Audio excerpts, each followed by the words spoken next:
All right, salam. Welcome back to I reading of the Black Jews of Africa, History, Religion, Identity. And I were in the last chapter, which is African Jews in Eastern and Southern Africa. And we left off on the Jews of Rusape, Zimbabwe. All right, let's get into this.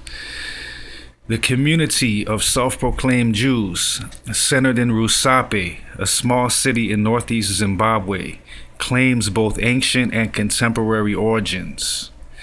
They are convinced that all the Bantu people of Africa descend spiritually and genetically from the lost tribes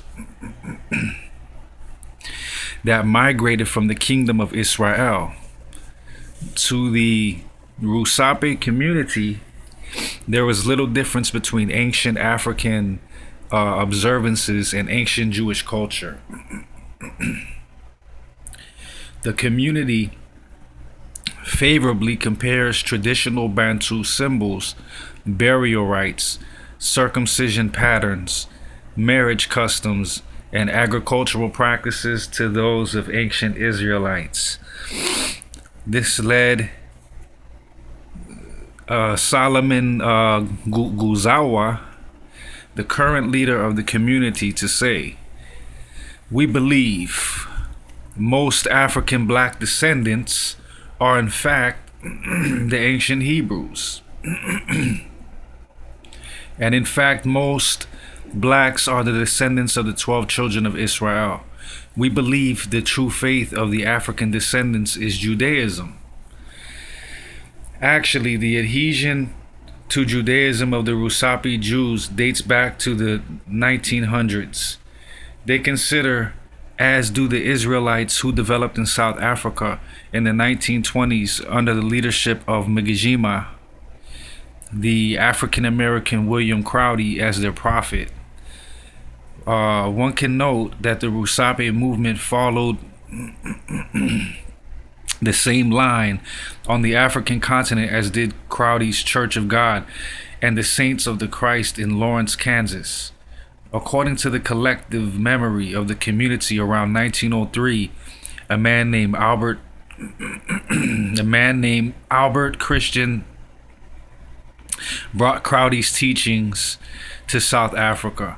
Sister Elder Tabeth, a member of the community, gives more information on the formation of the community of Rusape, which seems to coincide with the emergence of Africans' consciousness as of the 1930s. Around 1935, a village near Rusape, Zimbabwe, felt spiritually empty and sent an emissary to South Africa to learn about the teachings of Prophet Crowdy, whom they had heard about. Their emissary brought these teachings back to Zimbabwe.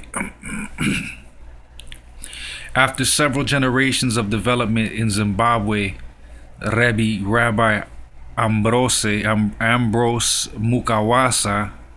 Mukawaza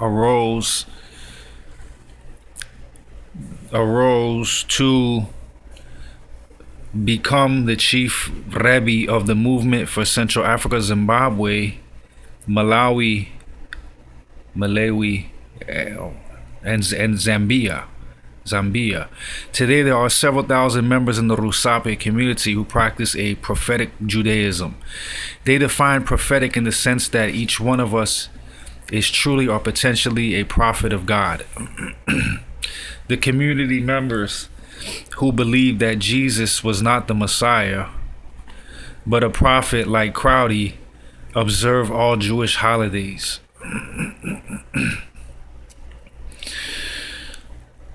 Prayer services in English, patterned after the standard rabbinic prayer service, together with daily observances such as kashrut, are practiced. The Rusape Jews also perform circumcision on boys of 10 years old, as do the local Muslims. The Rusape congregation is affiliated with the prophetic congregation Beth El from Northern Virginia, and has developed its culture of observance based, at least partly, on American Southern Baptist inspired roots. Every Shabbat, the Jews of Rusape practice their own form of Judaism in the temple Beth El of the Church of God and the Saints of Christ, reading the Torah and singing a new version of the Shema Israel, the most sacred prayer of Judaism, asserting the oneness of God.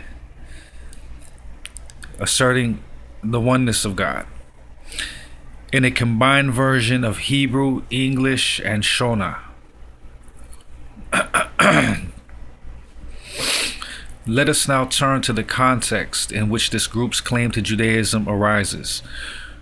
Following the agreement organized by Cecil Rhodes with the British South Africa Company in 1888, allowing them to mine gold both in the Ndebele and the Shona staged unsuccessful revolts against the British, 1896-1897, after the referendum of 1922, when the whites chose to become a self-governing colony rather than part of the Union of South Africa. Most blacks were excluded from the vote, despite the colony's theoretically non-racial constitution. In 1930, a land act was passed that excluded Africans from ownership of the best farming land, thus enhancing white supremacy. The labor law adopted in 1934 prohibited the Africans from entering skilled trades and professions. As a consequence of all these actions, Africans were forced to work for subsistence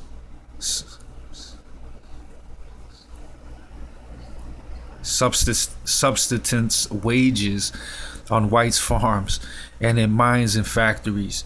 Nowadays, Solomon Gusawa,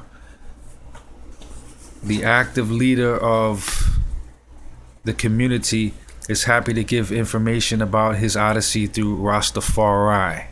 Yeah, she puts Rastafariism, but I already know the deal. Through Rastafari, Christianity, and Judaism over the years. He describes how he and the Rusape Jews feel a deep connection with Judaism that harmonizes with the historical Shona heritage of a belief in one God. Solomon also describes the need to reconnect to their ancient past in order to find the strength to take control of their lives and fulfill the vision of the African Renaissance. In a resolutely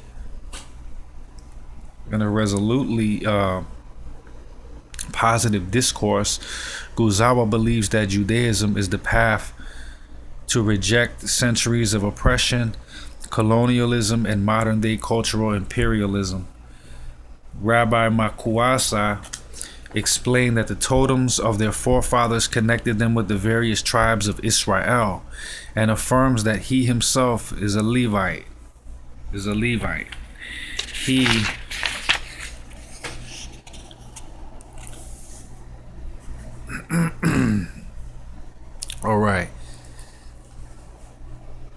He emphasized that all of them must fight for the Jewish identity in Africa and in the world. Each Saturday at the end of the service, Rabbi Makuaza asks anyone wanting to become a Jew to come forward and sit in the few chairs placed in the center of the congregation.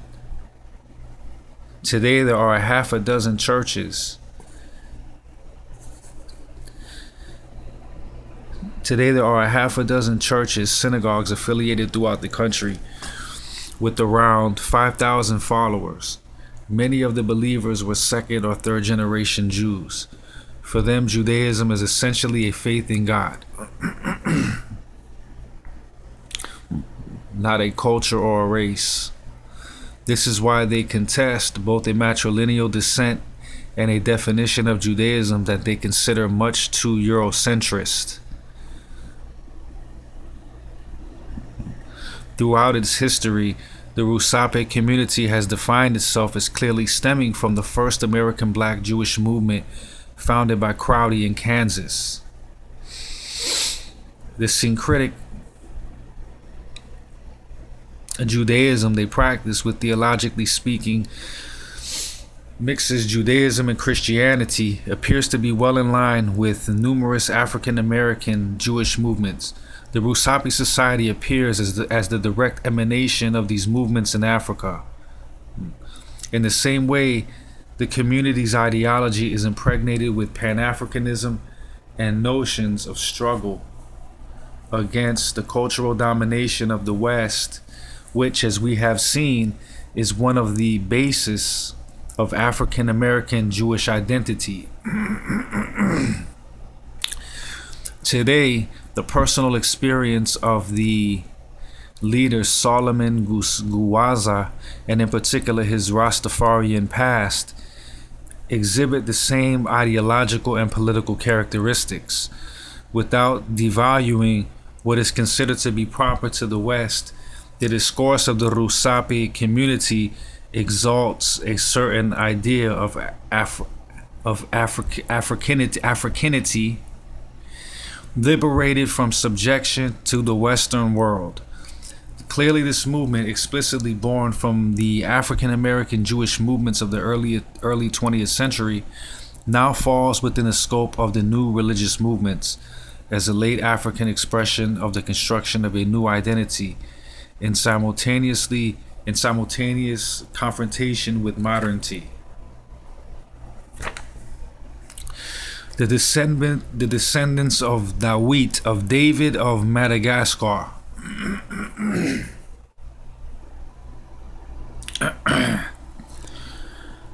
All right.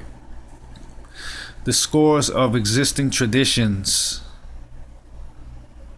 Livon Sofina in the Malagasy language, that tell, sometimes openly but often obliquely, of ancestral origins from ancient Israel, and the culture of innumerable Malagasy clans, constitute what some of them consider to be the Malagasy secret. According to Kathy Kwanbeck, who lived for 35 years among the Malagasy people and collected archives of oral testimonies, it seems that many Malagasy authorities, for example, kings, priests, clan elders, many professionals and pastors, as well as some historians, do not want anything written or produced on their oral histories. At present, a Jewish identity within an institutional framework does not exist in Madagascar. But the belief does exist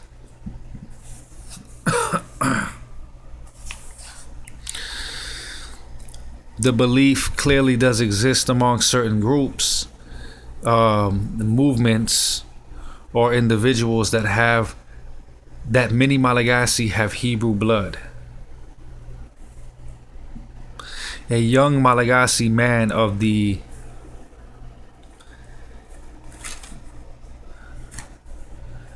Sebohitsi clan, nicknamed Ke Neuf, after several meetings cautiously mentioned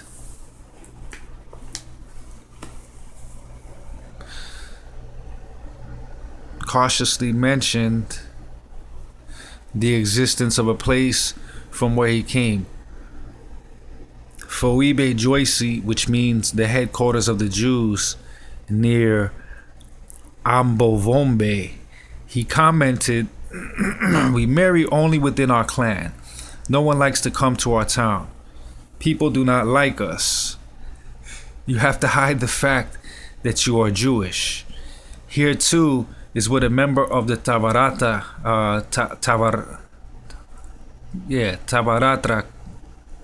clan, who supposes that he is of Jewish descent, chose to reveal in 2000.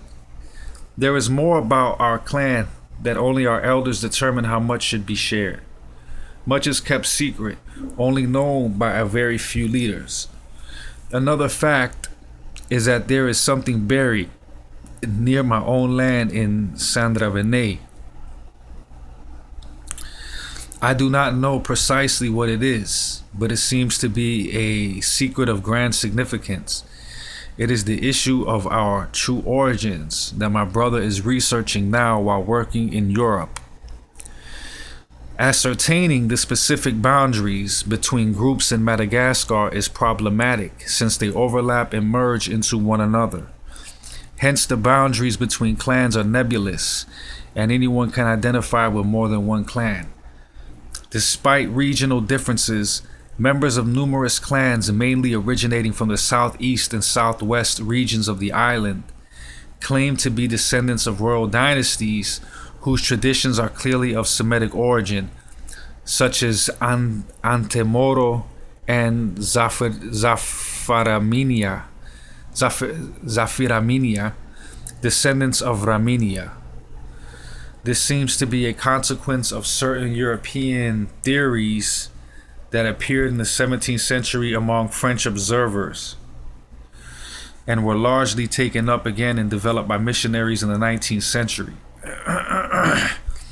As seen earlier, Flacourt, during his stay in Madagascar in 1652, had encountered on Les Saintes Maries, also called Nossi Ibrahim, and at Vohipeno on the southeast coast, small groups who called themselves Zafi Ibrahim, descendants of Abraham or Ibrahim, who claimed to be Jews. Flacourt's testimony was repeated by the French colonists who settled in the region during the time of Louis XIV. Francois Martin met natives at Analambolo in the province of Fenerive, where he lived from 1665 to 1668, who do not practice any exercise of religion. They nevertheless admit that there was a God whom they acknowledge to be the author of all beings. They respect Saturday. They do not work on that day in their plantations.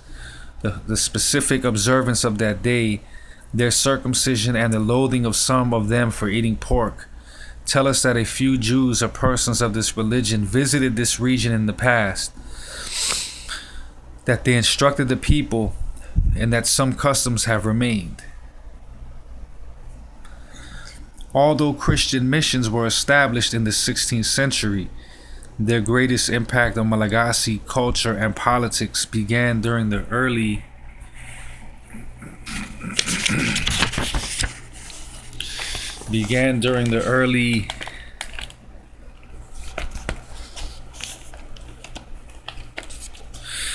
all right, pardon me right there. All right, excuse I. Okay, part of the 19th century,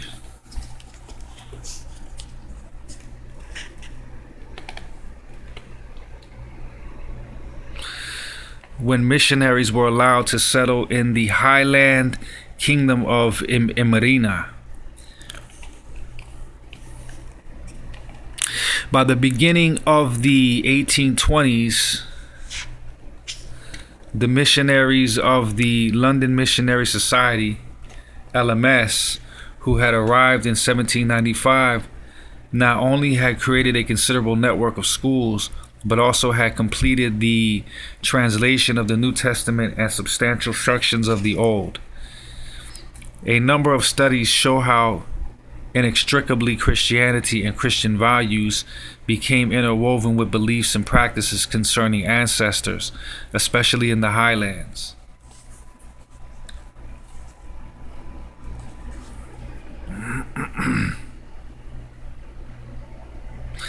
In 1870, James Seabury, a missionary from In 1870, James Seabury, a missionary from the London Missionary Society, visited the group at Vohipeno,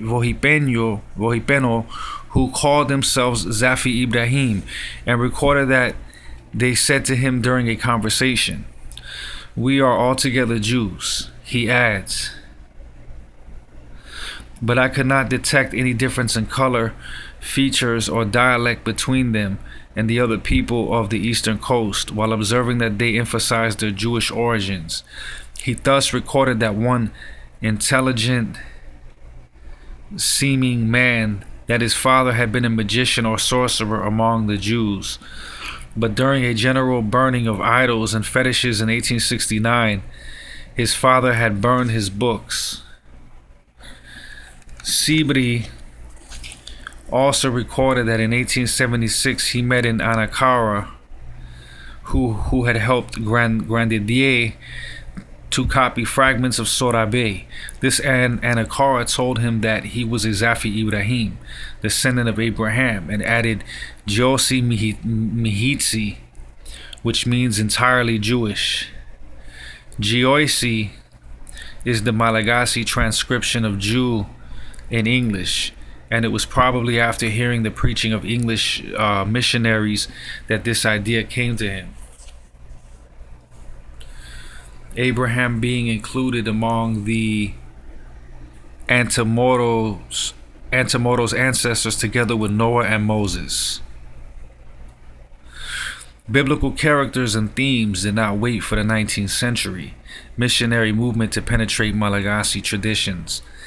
They have been known for much longer time through Muslim intermediaries. The legend of Noah in particular, whose Arabic name Nuh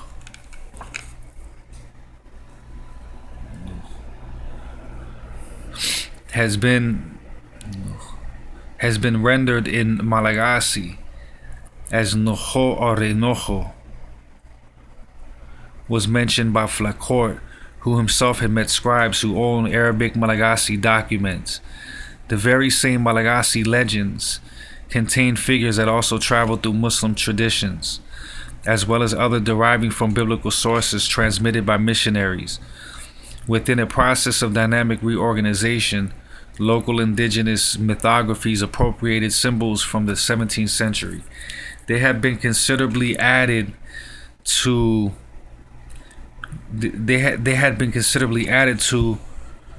by the 19th century Christian missions, while simultaneously recasting older mythic themes to fashion a symbolic instrument. One recognizes a mix of references to events and struggles making the early centuries of the Hegira, and at times teachings from the Quran. Antemoro legends combine in unexpected ways the name of Islamic leaders and biblical figures from the most ancient times, in search of a kind of spiritual kinship.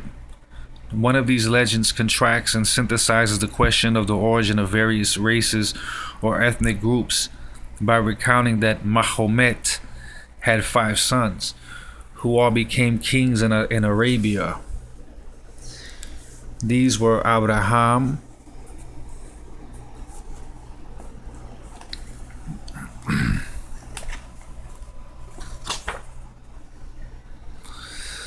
all right. Okay, Mahomet had 5 sons who all became kings in Arabia, in Arabia. These were Abraham, Noah, Joseph, Moses, and Jesus. The last 4 of them having fathered Tisameto, Kazimambo, Anakara, and Raminia. The free-running use of myths of origin seem to serve an immense array of ideological and spiritual needs, and many of the elements that Malagasy societies cast as traditions are in fact the product of ongoing processes of cultural innovation. Numerous characters from biblical episodes are taken into a syncretic framework without any direct link to a specific passage in the Bible. The biblical account serves as an available model to be re-employed for an imagined Semitic or Judaic identity. Following Benedict Anderson's term, imagined community, we can see that the emergence of the Malagasy Jewish identity is a long-standing phenomenon. The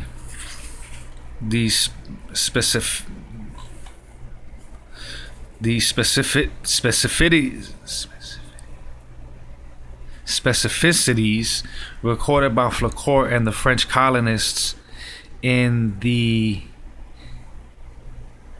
17th century were taken up again in the 19th and 20th centuries by Grandidier in his monumental work Histoire physique naturelle et politique de Madagascar. In this work, Grandidier concluded that Malagasy peoples are derived from a pre-Solomonic Jewish civilization, and he established a listing of 35 traits common to all Malagasy peoples and to the ancient Jews. The whole of this monumental work institutionalized knowledge about Madagascar and subsequently came to have an impact on the native populations. I have a document recently written by Pastor F.S. in Andravola, descendant of a Sakalava king, who describes the Jewish origins of his clan and makes a comparison of more than 24 of the Andravola traditional practices with those in Grandidier's listing. Such views continued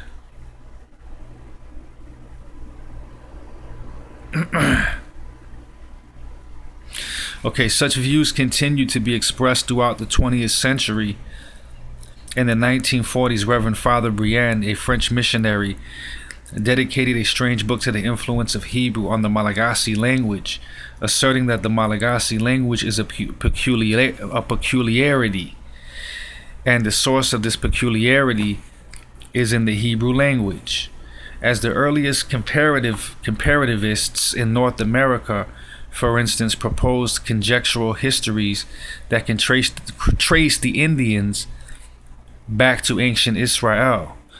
European comparativists in Madagascar reported that the Malagasy still observed aspects of the biblical law of Moses, strongly criticizing what he calls the theory of borrowing. Arnold van Gennep opposed the colonial comparativist approaches. The beliefs of the inhabitants of the Madagascar have been alternatively compared to those of Malayans, Polynesians, Jews, Muslims. For these similarities, ethnic kinship or the existence of long-lasting intimate relationships was inferred. The reasoning was not only wrong, but it identified the relation of causality, but particularly because attention was not paid to the common characteristics of all custom or belief. The missionaries have been responsible for this judgment that became a dogma about Malagasy's ancient monotheism that would afterward have been darkened and broken up, and so transform into polytheism and sorcery. The primitive monotheism of the Malagasy is like the one of Semites, Germans, or Bantus, a pure invention. What of the impact of all this on the Malagasy themselves? Of the religious traditions that have shaped contemporary Malagasy cosmologies and social practice, Islamic culture brought by traders and immigrants since at least the 10th century has had a profound impact throughout the island. The influence is well documented in the case of theories and practices of divination, destiny, and temporal and spatial categories, and in the sacred manuscripts of the Antamoro of the Southeast.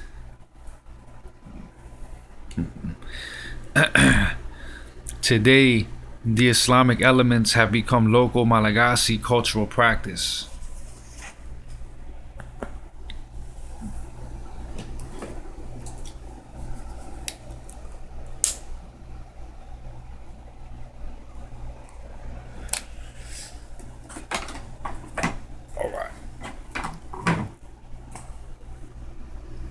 Okay, where were we?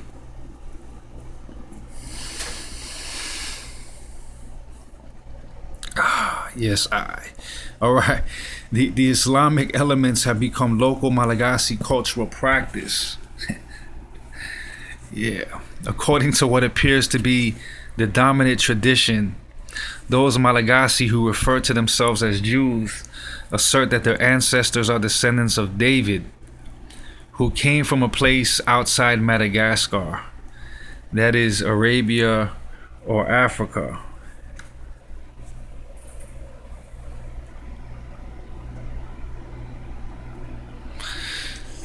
They were shipwrecked off the coast of Africa and arrived in dhows on the shores of Madagascar while wearing long white robes and always accompanied by a red cow. Those who claim to be descendants of David assert that their ancestors believed in one God and never had idols. There are a number of variants of this myth of origin. For example, Mr. B's description of the origin of his clan, the Tavaratra from Sandra Venani, located somewhere in the south of the city of Vagadrano on the southeast coast of Madagascar, who came from somewhere in the area of Medina or somewhere on the sea coast of Saudi Arabia. In scores of batteries full of families to the northern coast of Madagascar. Some of them, the Tantakora, stayed in the area of that northern coast. Others continued southward along the eastern coast of Madagascar. The dhow of our family contained one red zebu, and when the dhow reached the Vohipeno area, the zebu brayed. So they stopped here temporarily, but then they continued southward past what is known as Fort Dauphin, and continued on around the southern coast, even going as far as Andraka. At the mouth of the river, the zebu brayed again 2 times. So they stopped there but eventually left again and returned the way they had come. After traveling back eastward along Madagascar's southern coast, then northward along part of the eastern coast at the Vohipeno area, the red zebu brayed 3 times, so they stopped there. And our family eventually moved as far south as the Sandra Venani, a region which was open totally, with no persons having settled it. We were the original Malagasy people in that area around what is now known as Sandravene. Alright, he continues. Thus, we are the Tavaratra, and we circumcised the boys. What we do not know is if we were Muslims and Arabs, and we do not know for sure from what kind of people we originated. If our elders do know, they may or may not tell the rest of the story to us. Certain parts of the saga of origin do suggest a Semitic ancestry that could be rooted in historical experience. We know that the fertile oasis of Yathrib in Arabia had been settled by Jews organized in tribes, who formed the majority of the population, and under Muhammad, peace be upon him, were forced to sell their properties and leave the area. Thereafter, the history of these Arab Jews who felt constrained to leave their oasis was perhaps linked with the Islamization of the east coast of Africa and the shores of Madagascar by the Arabs. The descendants of David appropriated these historical elements, which served a particular vision of their origins, and they consider that they are the descendants of these Jewish tribes subjugated or expelled by Muhammad. Their explanations abundantly refer to this by establishing numerous connections with Medina and South Yemen. Mr. B stresses that a clue to the origins of his clan, the Tavaratra, must be the names of two lakes near Vanani,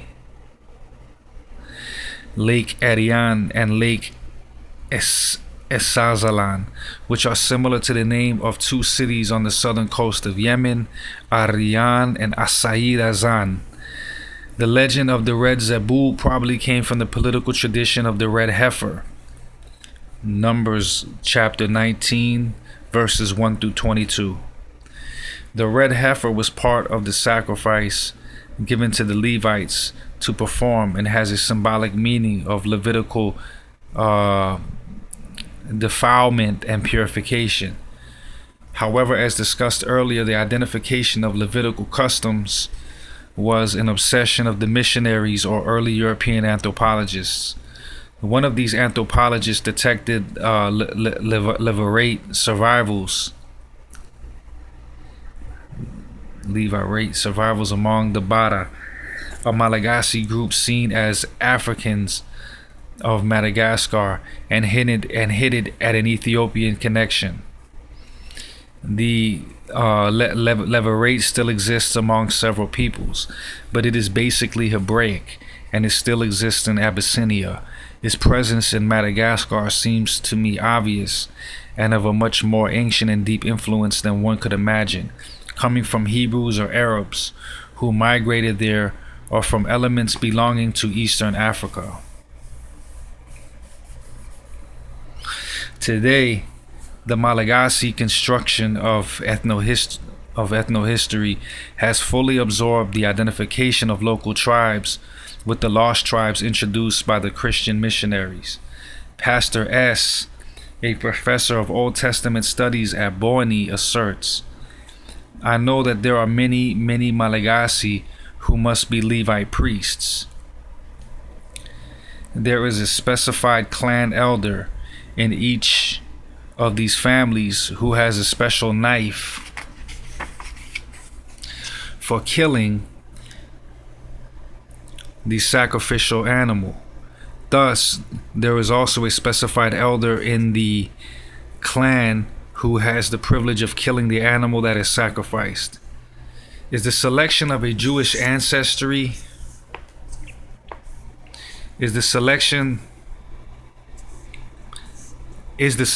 of a Jewish ancestry by some Malagasy a mirror of some particular characteristic of some clans in pre-colonial times? Or is it the reflection of some Semitic influence from Arabia or Africa centuries before? Or is it the result of intervention by outsiders? Whatever the answers may be, significant historical bricolage, do-it-yourself, is clearly taking place. The previously mentioned examples illustrate Malagasy individuals drawing on fragments of historical narratives as they reinterpret collective memory and identity. Today there are only limited echoes of the Malagasy secret, and those who claim to know it appear somehow as crypto-Jews. If these Malagasy take pride in their Jewish heritage, there is no leader among them, nor any institution dedicated to promoting this identity. Up until now, these Malagasy individuals do not seem to have connections with other African Jewish organizations and movements, whether in Africa or elsewhere in the world. Moreover, the descendants of David have been widely ignored up to now by Jews in general and by Lost Tribes research associations, nor have they been subjected to any ethnographic study about Judaism. What does the future hold? As seen earlier with the Lemba and other groups, the activity of missionaries, Jews, or Christians and researchers may well encourage cultural innovation or development. With globalization and the spread of the internet, it will be interesting to see how this latent Jewish identity evolves once outside forces make their impact felt.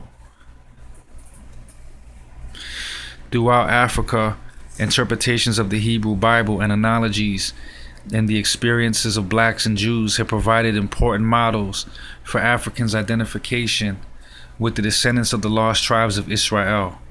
The different encounters between African religions and Judaism demonstrate both the creative spiritual capacities of the African people and the stimulating capacity of Judaism as a source of African sacred life. Due to the interaction of internal and external influences, the 20th century had a significant the 20th century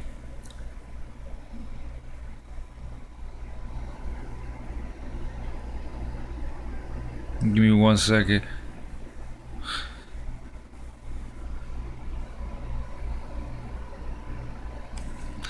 All right.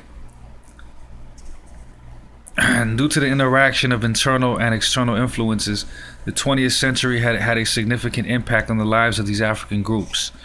Through a complex process of events, they transformed their existence from a people whose history lay within Africa to African Jews whose culture, religion, history, and identity became connected with the Jews of the diaspora and with Israel. It is worth noting that the pace and degree of the change of most of these African Judaizing, can't really pronounce that word too good, groups rapidly increased all over Africa as the number of Jewish visitors escalated. One can say that the transformation initiated by these groups to the status of African Jews was encouraged and shaped by Jews since the 1980s. The involvement of Jewish organizations and the actions of individuals within these groups have promoted rapid change in these African groups with significant results.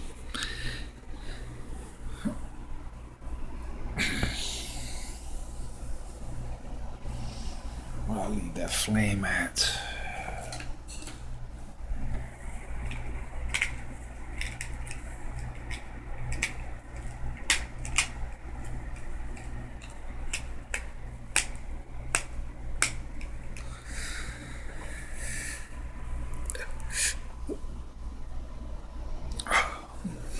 Okay. All right. So visitors. All right, let's end off from these last paragraphs right here of our reading.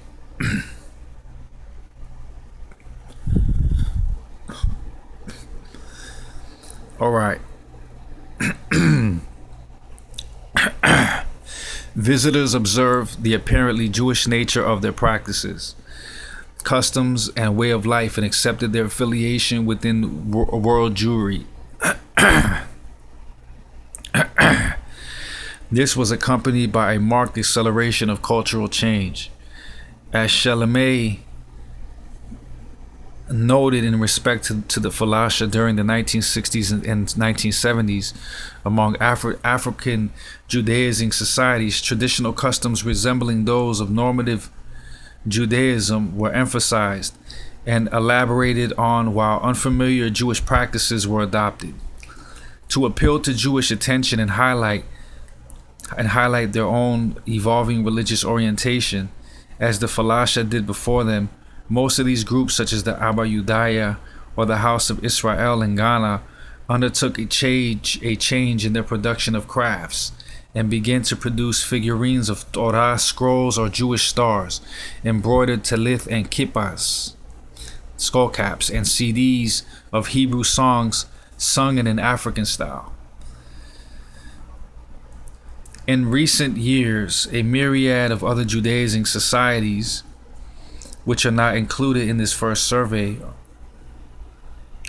are burgeoning in West and East Africa and claim a lost tribe's descent. I refer, for instance, to the Beit Abraham